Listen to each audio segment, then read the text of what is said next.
Resident Evil 1 Remake, one of the most well-received and popular games within the franchise that improved on just about everything from the original 1996 version of Resident Evil on PlayStation 1. This remake did so many things, from improving on the visuals, the gameplay, the voice acting. So many things got improved on, and it's arguably still the best remake in Resident Evil. It's just such a good Resident Evil game, and I love it so much. But there's one thing about it that they should have fixed, and they didn't fix. They didn't address it at all, really. And it's the way that the story goes from the beginning to the end. And what I mean is, if you play as Chris or you play as Jill, either Barry or Rebecca just disappear, and you don't know what happens to them. But we know they escape because lore-wise, you have Chris or you have Barry in Resident Evil 3 at the end. He's the one that picks up Carlos and Jill moments before Raccoon City gets destroyed. And even if you want to say that that's no longer canon, that the reimagining of Resident Evil 3 is what's canon now, he's still in Revelations 2. He's still there. And so we know that he survived the mansion incident because of that. And then Rebecca, she's in Resident Evil Vendetta. We see her right there. She's got a huge role in that movie. And so it's like we know Rebecca survives the Spencer Mansion.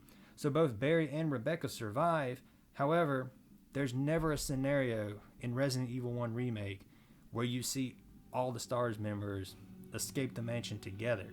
Never happens. If you play as Chris, you enter the mansion with Jill and Wesker, and Barry just disappears. We don't know what happened to him. He's just gone, and they never address it. And then when you escape in Chris's campaign, you can escape with Jill and Rebecca. Again, no mention of Barry.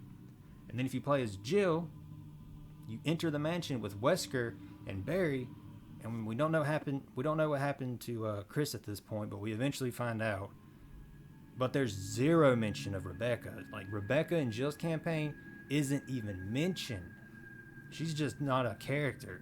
And so when you get to the end of the game, you can escape with Barry and Chris, and that's it. We never hear about Rebecca at all. She doesn't exist in Jill's campaign at all. And so it's kind of odd that they did that. And so with this video, I just wanted to kind of throw out what I think would have been a better idea for the remake and what would have made more sense lore-wise going into the future for things like Vendetta and Revelations 2. And I just wanted to kind of discuss that. So what I think would have been a better concept is whether you play as Chris's campaign or Jill's. What they should have done is when you walk into the mansion, or rather run into the mansion, instead of Barry or Chris disappearing, Albert Wesker should be the one that goes missing. So when you enter the mansion as either Chris or Jill, doesn't matter, Albert Wesker disappears in both campaigns. He's the one that's gone. I think this makes the most sense because he's the one that's behind Umbrella and everything. So he would go missing. He would go to his lab and he would start checking out the data and see like what's going on with like the BOWs and how the STARS members will, go up against these guys. How all that will work. I think that would make so much sense for him to go missing. So when Jill, Chris, and Barry enter the mansion, someone will ask, "Hey, where's Captain Wesker?" And then that's when you hear the gunshot from Kenneth, moments before he gets killed.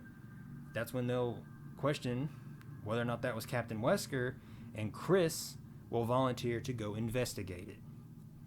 He'll go and investigate that. Barry and Jill will say they'll go investigate the other side of the Spencer Mansion. And so from there, the story will pretty much play out the same. Chris will eventually run into Rebecca, and they'll have their whole little interaction, and that will be, the Chris campaign. And then Barry and Jill will have their little thing, and they'll pretty much do like they do in the usual campaign that we already have. And so that will be how it plays out. What you end up doing is you scrap and throw away the whole concept of either Chris or Jill getting locked away. Throw that away, get rid of it. It's no longer a concept because it makes no sense lore-wise. And the reason is because the whole reason Stars is there is because they're supposed to be test subjects for the BOWs. Wesker is supposed to be getting the data on these BOWs to see how they do against trained, people like Stars. So why would you have one of your test subjects locked up in a cell? It makes no sense. So you would just throw that away and have it where both Chris and Jill are roaming the mansion together. Like, not together, but they're roaming the mansion at the same time. I think that would make so much sense and would make for a more interesting game. And because of this, because Wesker's the one that went disappearing and nobody's locked away, you could have Chris and Jill run into each other at certain points in the game. And so they could have interactions. You could have Chris run into Barry at certain points in the game, or Jill run into Rebecca. You could do that. There could be so many different little interactions that you could put into this version of Resident Evil 1. It would make it so much more interesting to have that happen. And then, of course, you could still have Albert Wesker show up in the residence or something like that, and people kind of question where he's been and stuff like that. It'd just be so much more interesting if they did that. So I think all in all, that would make a better story. And then because, Chris is doing his thing with Rebecca and Jill's doing her thing with Barry, they all will be able to escape together.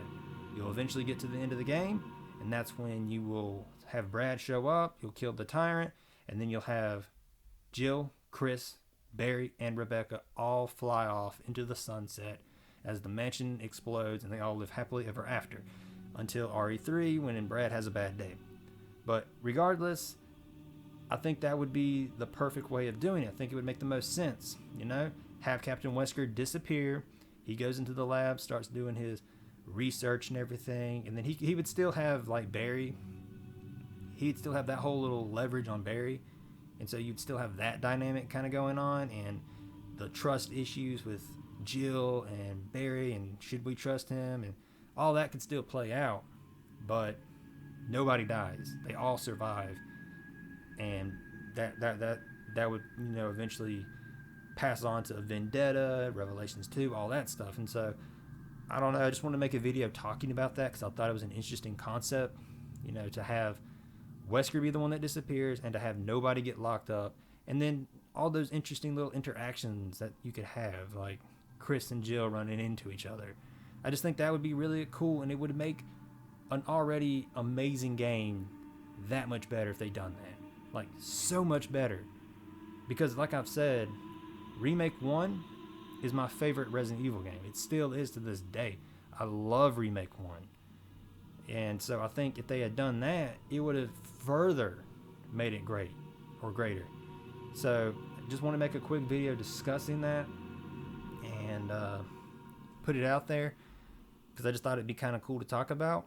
And I think that's pretty much all I have for this video, is just what I think would have made more sense lore-wise for Resident Evil 1's story. Because other than that, everything else about that game, in my opinion, is just perfect. I love the pacing, the visuals, everything about it is just great.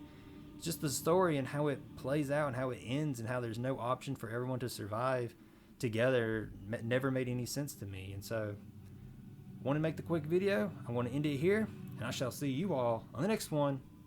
See you then.